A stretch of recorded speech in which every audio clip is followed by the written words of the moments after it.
दोस्तों आज के इस वीडियो में हम कक्षा 12वीं हिंदी विषय का जो त्रैमासिक परीक्षा के लिए प्रश्न बैंक जारी हुआ है इसका सॉल्यूशन देखने वाले हैं। ओके, क्योंकि आपको पता है जो आपका त्रैमासिक परीक्षा का पेपर बनेगा तो हाई चांस है कि त्रैमासिक परीक्षा के लिए जो प्रश्न बैंक जारी हुआ है तो उसी से क्वेश्चन आपके पूछे जाएंगे। तो मेरा मानना है कि यदि आपके है जो सभी विषय का प्रश्न बैंक जारी हुए हैं उन्हें आप तैयार कर लेते हैं, उनके चाहे ऑब्जेक्टिव और उनके क्वेश्चन आंसर, तो आप त्रैमासिक परीक्षा में अच्छा स्कोर करेंगे। तो मैंने आपको पहले ही त्रैमासिक परीक्षा के लिए ब्लूप्रिंट भी जारी हो चुका है। ओके, तो वो भी मैंने आपको पीडीएफ डाउनलोड कैसे करना है वो भी आपको बता दिया है। प्रश्न बैंक की पीडीएफ कैसे डाउनलोड करनी है पहले ही मैं आपको बता दिया है। तो सभी विषयों का आपको ब्लूप्रिंट और प्रश्न बैंक की पीडीएफ डाउनलोड करके अपने पास रखना है। ओके, तो ये आपके इस प्रकार से ब्लूप्रिंट भी आप इस बार एमपी बोर्ड ने जारी किया, नहीं तो अभी तक कभी भी त्रैमासिक परीक्षा के लिए ना ही प्रश्न बैंक आता ना ही ब्लूप्रिंट आती थी। ओके, इस बार जारी किया गया। ओके, तो ये आपको क्या है डाउनलोड करके अपने पास रखना है, जिससे आपको पता चल जाता है कि पद्य साहित्य इतिहास से 2 नंबर क्वेश्चन आपका आने वाला है, आरो काव्यखंड से 2 नंबर का। ओके, इस बार से निबंध से आपका आएगा 4 नंबर का, पद लेखन 4 नंबर का, व्याख्या 4 नंबर का। हिंदी में तो इससे ये बात सिंपल होती है समझना, लेकिन और विषय में दिक्कत होती है तो ब्लूप्रिंट हेल्प करेगा। तो इसका सॉल्यूशन हम देखने वाले हैं। ओके, जितना हो सकता है मैं आपको क्या है फास्ट ही सभी का सॉल्यूशन बताने का प्रयास करूंगा।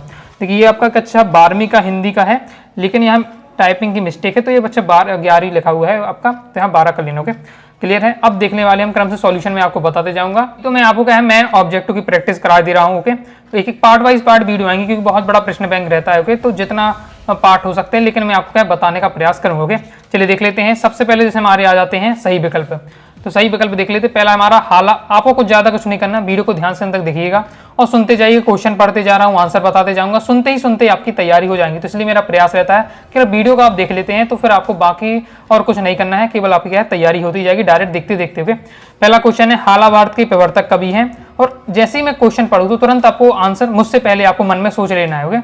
और आप स्वयं देखिएगा कि मुझसे कितना बन रहा है और आपकी क्या तैयारी हुई। तो हाला भारत के जो प्रवर्तक कवि हैं आपके कौन है? हरिवंशराय बच्चन। नेक्स्ट, दिन जल्दी जल्दी ढलता है, गीत बच्चन के किस काव्य संग्रह से लिया गया है? तो निशा निमंत्रण से लिया गया है। हरिवंशराय बच्चन जी का जन्म कब हुआ था? तो ये कब हुआ था? 1907 ईस्वी में। आगे नेक्स्ट हमारा क्वेश्चन है हरिवंशराय बच्चन का जन्म कहाँ हुआ था? तो कहाँ हुआ था? तो इसका राइट आंसर आपका इलाहाबाद में हुआ था। आनंद परिचय कविता में कवि किसका भाल लिए फिरता है? तो सीधे लाइन ही आती है आपका कि मैं जगजीवन का भाल लिए फिरता हूँ। किसका भाल लिए फिरता है? कवि जगजीवन का। नेक्स्ट, आनंद परिचय कविता में कवि जीवन में क्या लिए फिरता है?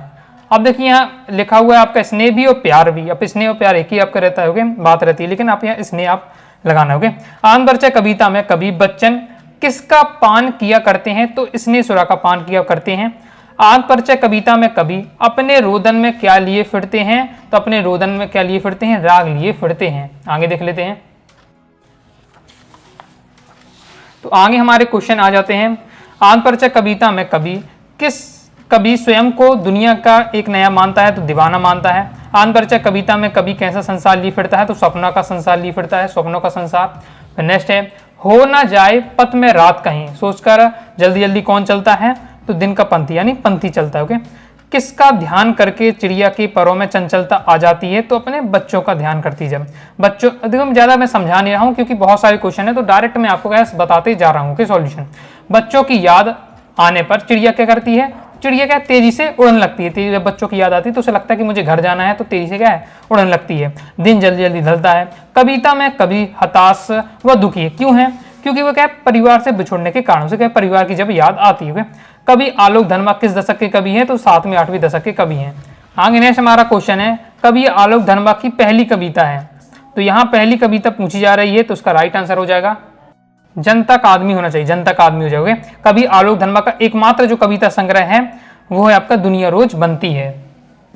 इसके आगे नेक्स्ट हमारा है छत से गिरने और बचने के बाद बच्चे बन जाते हैं, तो क्या बन जाते हैं? निडर बन जाते हैं।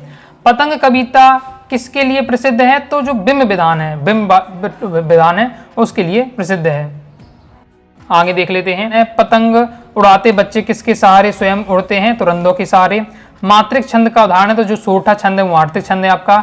माधुर काव्य गुण किन रसों में पाया जाता है? जो माधुर काव्य पूछा जा रहा है, तो ये आप किस में होगा? श्रृंगार में होगा, क्योंकि रौद में तो आपका ओज हो जाता है, हास्य नहीं होगा ना, वीर में भी आपका ओज ही आता है। काव्य गुणों की संख्या होती है तो कितनी मानी गई? 3 हो जाएगा। जिस काव्य गुण विशेष के कारण सहृदय का चित्त व्याप्त हो जाए, मतलब उसी में रम जाए। ओके, तो सहृदय के चित्त में अर्थ पूरी रूप से रम जाए तो प्रसाद गुण होना चाहिए। ओके, जोश की बात हो, बीड़ रसा आ जाए तो ओज गुण हो जाता है आपका। भक्तिन पाठ लिखा गया है तो ये आपका एक रेखा चित्र है। क्या है? जो भक्तिन पाठ है वो आपका रेखा चित्र है। काले मेघ हम पानी दे आएगा भी आगे तो वो आपका संस्मरण में आता है। ओके, आगे देख लेते हैं। फिर हमारा नेक्स्ट क्वेश्चन है जिठौत का अर्थ होता है, तो जिठौत का अर्थ होता है जेठ का पुत्र, जिठौत जेठ का पुत्र। ओके, भक्तिन का वास्तविक नाम होता है, तो भक्तिन का वास्तविक नाम लक्ष्मण है। भक्तिन गले में पहनती है तो कंठी माला पहनती है। महादेवी वर्मा का जन्म वर्ष हुआ था तो 1907 में। यामक काव्य संग्रह है आपका किसका है? तो ये आपका है महादेवी वर्मा का। ओके, महादेवी वर्मा। नेक्स्ट है बाजार दर्शन, यहाँ आपका महादेवी वर्मा है, क्लियर है। बाजार दर्शन के लेखक है, तो आपके बाजार दर्शन के लेखक कौन है? जैनेन्द्र कुमार हो जाएगा। तो परख उपन्यास के लेखक भी कौन है? आपके जैनेन्द्र कुमार है। बाजार दर्शन पाठ है, तो जो बाजार दर्शन पाठ है जो निबंध है, ये टॉपिक बहुत मतलब विद्यार्थी कंफ्यूजन करता है और अक्सर पेपर में यही आता है। तो याद रखिए जो भक्तिन वाला हमारा अध्याय है वो रेखा चित्र है, बाजार दर्शन हमारा निबंध है। ओके, परचेजिंग पावर का अर्थ है, तो परचेजिंग पावर यानी खरीदने की शक्ति। ओके, तो बाजार का जादू का अर्थ है, बाजार का जादू है कि आकर्षक वस्तु है। ओके, क्योंकि दान की वस्तु, उधार की वस्तु, उपहार की वस्तु ये हो नहीं सकता, तो आकर्षक वस्तु है। बाजार दर्शन पाठ का केंद्रीय भाव है, तो मैंने आपको बताता है ना तो धर्म को, ना समाज को, ना राजनीति, ये सब समझाता नहीं है, बाजारवाद समझाता है। काले मेघा पानी दे पाठ के लेखक है, तो हमारे कौन है? धर्मी भारती हो जाएगा। इसके बाद नेक्स्ट है वे विभिन्न शब्द जिनका स्रोत संस्कृत तो नहीं है लेकिन भारत के ग्राम्य क्षेत्र यानी गांव के क्षेत्र में बोले जाते हैं, जनजातीय की बोली में होते हैं, तो आपके क्षेत्रीय शब्द होंगे। कौन से? क्षेत्रीय शब्द। ओके, निपात शब्द कौन होते हैं? जो जोड़ दिए जाते हैं। ओके, इसके बाद दोस्तों हम देख लेते हैं नेक्स्ट है निम्न से अवधारणा बोधक निपात शब्द नहीं है, निपात शब्द नहीं है, वो आपको बताना है। देखिए ठीक भी आपका आता है करीब लगभग, तो मतलब काश आपका निपात शब्द नहीं है। नेक्स्ट काश, आज वर्षा होती, इस वाक्य में काश कौन सा निपात शब्द है? ओके, अब जैसे काश तो आपका निपात शब्द है लेकिन अवधारणा बोधक नहीं पूछा जा रहा है, इसलिए आपका काश हो गया। तो काश आज वर्षा होती है, वाक्य में काश का निपात शब्द होता है, तो काश आज वर्षा होती, तो आपका विस्मय आदि बोधक में आ रहा है। ओके, निम्न शब्दों में से तकनीकी शब्द नहीं है, तकनीकी शब्द नहीं है। अब देखिए रेखा चित्र, अभिकर्ता, आयु, ये आपके आपके तकनीकी में आएंगे। अगोछा नहीं, अगोछा एक आपका क्षेत्रीय शब्द में चला जाता है। ओके, लोटा, लुटिया, ये सब ऐसे आते हैं तो क्षेत्रीय शब्द में हो जाते हैं। तकनीकी शब्द जो किसी आपके किसी विशिष्ट टॉपिक के लिए बने हो। ओके, जैसे गुरुत्वाकर्षण हो गया, तो गुरुत्वाकर्षण कब पढ़ते हैं? जब फिजिक्स कॉपी उठाएंगे तभी हम गुरुत्वाकर्षण देखने को मिलता है। तो ऐसा आपका रहता है, विषय के लिए रहे वाकई तकनीकी शब्द में आते हैं। सिल्वर बेंडिंग पाठ के लेखक है तो मनोहर श्याम जोशी। अब देखिए कंफ्यूजन करने के लिए श्याम मनोहर जोशी लिख दिया है, ऐसे आपको कंफ्यूजन करते हुए, तो मनोहर श्याम जोशी हो जाएगा। यशोधर बाबू अपना आदर्श मानते थे, बेतान से अब आपकी स्टार्ट हो गए। ओके, यशोधर बाबू अपना आदर्श किसे मानते थे? किसंदा को मानते थे। यशोधर बाबू मूलतः रहने वाले तो कुमाऊं के रहते थे। ओके, कुमाऊं वाला होगा ऑप्शन, ये हो जाएगा आपका कुमाऊं। ओके, नेक्स्ट है यशोधर बाबू सर्वप्रथम किस पद में नियुक्त हुए? तो सहायक क्लर्क में। यशोधर बाबू का नाम है तो बाईडी पंत कहा जाता है यशोधर बाबू का पूरा नाम। ओके, मैंने लेखक ने यशोधर बाबू को किसंदा का कौन सा पुत्र माना है? तो इसका माना है मानस पुत्र माना। हो गया। यशोधर बाबू किस तरह के जीवन के पक्षधर थे? तो एकदम सादगीपूर्ण जीवन के पक्षधर थे। टीवी पर प्रसारित खबरों के लिए सबसे महत्वपूर्ण है तो विजुअल भी होना चाहिए, व्हाइट भी, नेट भी, यानी उपरोक्त सभी। और ये क्वेश्चन एमपी बोर्ड एग्जाम 22 में आया था। ओके, नेक्स्ट ऐसी रेडियो समाचार की भाषा होनी चाहिए। रेडियो हो तो उसकी समाचार की भाषा कैसी होनी चाहिए? तो इसकी होनी चाहिए जिसमें आम बोलचाल के शब्दों का प्रयोग हो, कठिन शब्दों का नहीं होना चाहिए। कठिन शब्द होंगे तो लोगों को समझ में नहीं आएगा। ओके, तत्सम तद्भाव की बहुलता ना होनी चाहिए। साथ ही पढ़ने से कुछ मतलब है नहीं है कि क्योंकि यहाँ समझने से मतलब है, तो आम बोलचाल के शब्दों का प्रयोग है। आधुनिक छापा खाने का आविष्कार हुआ तो जर्मनी में। तो इस प्रकार से कंप्लीट हो जाते हैं हमारे, आपके मैंने कंप्लीट करा दिए हैं वस्तुनिष्ठ। ओके, अब 50-51 है। आपके दोस्तों कितने सही हुए हैं, मतलब आपसे कितने पहले से बनते थे, कारण उससे दोस्तों जरूर बताइए। ओके, अब दोस्तों हम देख लेते हैं रिक्त स्थानों की पूर्ति। मैं ड्रेस मौजों में मस्त बहा करता हूँ तो भव हो जाएगा। ओके, नेक्स्ट है मैं मादकता निशेष हो जाएगा। ओके, निशेष लिए फिरता हूँ। मैं बना कितने जग रोज मिटाता हूँ। अलंकार पूछा है। अब देखिए बना नहीं, पुनरुक्ति प्रकाश अलंकार। पुनरुक्ति प्रकाश अलंकार में यानी एक ही शब्द डबल बार आए। ओके, नेक्स्ट है अब जैसे आपके सिलेबस में बाकी नहीं, ये क्वेश्चन आपको भली दे दिया गया है। कभी बच्चन का ध्यान लिए फिरता है तो कभी बच्चन जग का ध्यान नहीं करते हैं। संसार कभी के को गाना कहता है तो कभी के रोने को गाना कहता है। दुनिया की सबसे रंगीन और हल्की चीज है कौन सी है? हमारी पतंग। सबसे हल्की होती है पतंग, तभी उड़ पाती है। पतंग की पतली कमानी बनी होती है तो किसकी बनी होती है? जो कमानी होती है, सबने पतंग उड़ाई है तो बांस की बनी होती है कमानी। आचार्य भरत ने काव्य को की रस को काव्य की आत्मा माना है, तो रस को क्या है, काव्य की आत्मा माना है। आश्रय के चित्त में उत्पन्न होने वाले अस्थायी मनोविकार को कहते हैं। अब क्या लिखा है, अस्थायी, जो मतलब स्थायी ना हो तो आपके संचारी भाव, और स्थायी मनोविकार होते तो स्थायी भाव, और अस्थायी हो तो आपके संचारी भाव। फिर भाव पक्ष में प्रधान होता है, तो भाव पक्ष रस में प्रधान होता है। संचारी भाव की संख्या 33, स्थायी भाव की संख्या 10। इसके बाद नेक्स्ट, प्रत्येक रस का एक नियत या निश्चित क्या होता है, एक स्थायी भाव होता है। रस के प्रमुख अंग होते हैं, तो रस के 4 अंग होते हैं। आगे देख लेते हैं। विवश रस का स्थायी भाव पूछा जा रहा है, तो विवश रस का स्थायी भाव हो जाएगा जुगुस्सा। विभाव के प्रकार, तो विभाव पूछा जाए तो 2 प्रकार के, अनुभाव पूछा जाए आपके 4 प्रकार के। आगे देख लेते हैं। आगे नेक्स्ट हमारा क्वेश्चन है, आश्रय की बाह्य शारीरिक चेष्टाओं कहलाती हैं, तो हमारी क्या कहलाती हैं, अनुभाव कहलाती हैं। फिर आगे नेक्स्ट हमारा क्वेश्चन है, स्थायी भाव को जागृत करने वाले कारण कहलाते हैं, तो आलंबन हो जाएगा। क्रोध स्थायी भाव जागृत होकर डडस रस की रूप में परिणित होता है, तो क्रोध स्थायी किसका है, रौद्र रस का हो जाएगा। व्यंग्योक्ति को पढ़कर, देखकर, सुनकर रस की उत्पत्ति, व्यंग्योक्ति यानी हंसी वाली चीज हम पढ़ते हैं, ओके, तो हंसी आ गई तो हास्य रस हो जाएगा। भक्तिन का कद है, तो भक्तिन क्या है, छोटी थी, ओके।